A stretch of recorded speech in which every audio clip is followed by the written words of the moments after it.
Today I'm going to show you how to record a YouTube video using just your phone, an inexpensive wireless mic, and a tripod. So let's go ahead and get into it. First things first is you want your phone settings to be at the best video settings possible. You want to make sure you do a few test shots utilizing different video settings. And then when you play it back, you're able to figure out which one you like the best, and then you can continue recording with that specific setting. I'm going to show you what that looks like when I take my test shots coming up in this video. So here is our miniature YouTube setup. You can set it up anywhere in your home. If you don't have a whole entire studio, you can simply just put up your tripod, put the phone on the tripod, add the mic, and then go to the corner of your room. We're gonna dive deep into the YouTube setup using just your phone, a tripod, and a mic. But before we do that, make sure you smash that thumbs up button, hit subscribe, and don't forget to hit the notification bell so you're notified every time I give you content creation beginner tips. All you need, like I said, is just your phone. You need a tripod,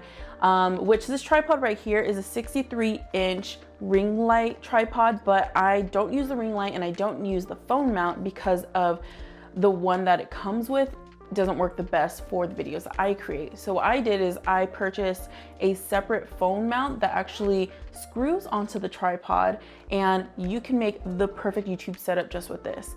And in addition to that, you always want to make sure you have good audio, because if you don't have good audio, you don't have the best video. So I have here a very inexpensive wireless mic. And this mic it sounds crisp enough for you to have a really good video to publish onto YouTube. All you would have to do is you would take it out of the box, and it comes with these pieces, the pieces that you pretty much need. So it has these clips here. Did that focus? It has these clips here where you can clip it onto your shirt. If you want to do that, it has a charger in it. This is what's going to connect to your phone. So you would just go ahead and slide that right in there. And then you have two different mics. So if you lose one, you're in luck because you have another one that you can use. So what I'm going to do is I'm simply just going to hold it. I'm not going to clip it on for this video, but you simply just turn it on like you would any other mic, and then you're good to go. So you have the power button at the bottom right there. And then it's connected when it has a green light.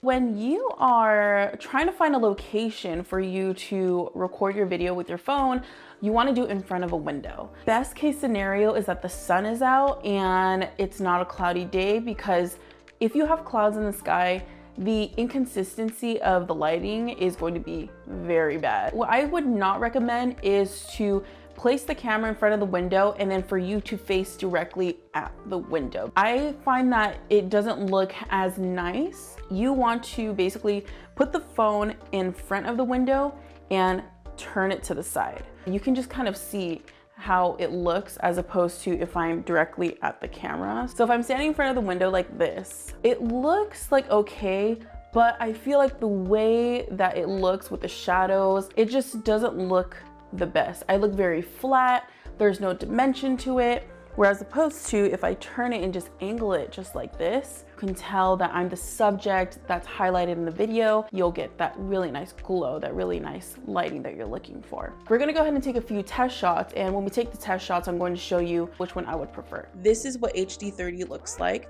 To me, it looks like a more standard video. I don't think I would use this, but I do want to compare it to the other videos. To HD60, and I feel like this looks a little bit more advanced. There's very smooth motion when I move around, and I think it looks more professional compared to HD30. So this is 4K 24. The movement is a little bit choppy, and so I don't like that, and I don't want the video to be choppy, so we're gonna go ahead and try the next setting up. So this is 4K 30. This is what it looks like. I'm just moving around just to see what it looks like in the video, and then we're gonna go ahead and go one more up. Now this one is 4K 60. As you can see, it's very smooth. It looks very professional. You want to choose the setting that you feel looks best for you in your videos. Me personally, I think 4K 60 FPS looks amazing, so I'm going to stick with that. The movement is smooth like butter, and I just think it looks amazing and perfect enough for a YouTube video. Now that we've done a few test shots and we've determined which video setting we like the best, we're gonna go ahead and start recording with that.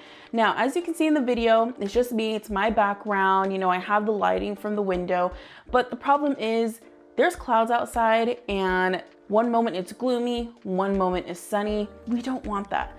So for a very smooth process when you're recording videos, I highly recommend to get this lighting kit. And this lighting kit is, to me, very inexpensive and cheap compared to other lighting kits that I've seen.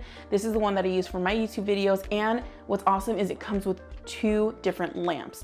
So you can use one for the main side of your face. You can use one as a filler light. So I'm gonna show you what that looks like when I add the lighting kits to my video here.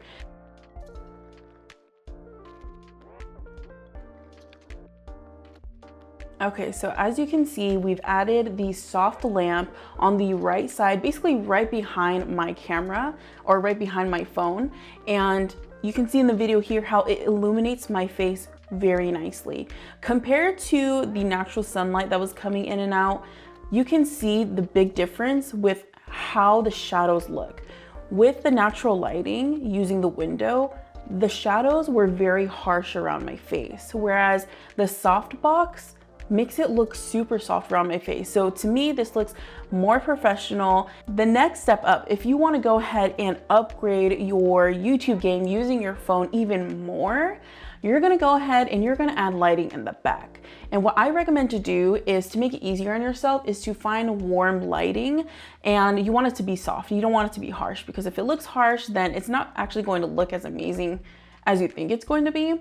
And then another very inexpensive option is getting a sunset lamp. A sunset lamp brings in so much color to your footage, and it's cheap. It lasts a long time. I've had mine for over a year and it still works perfectly fine with no dimming to it. It has so many different color options, so I recommend it.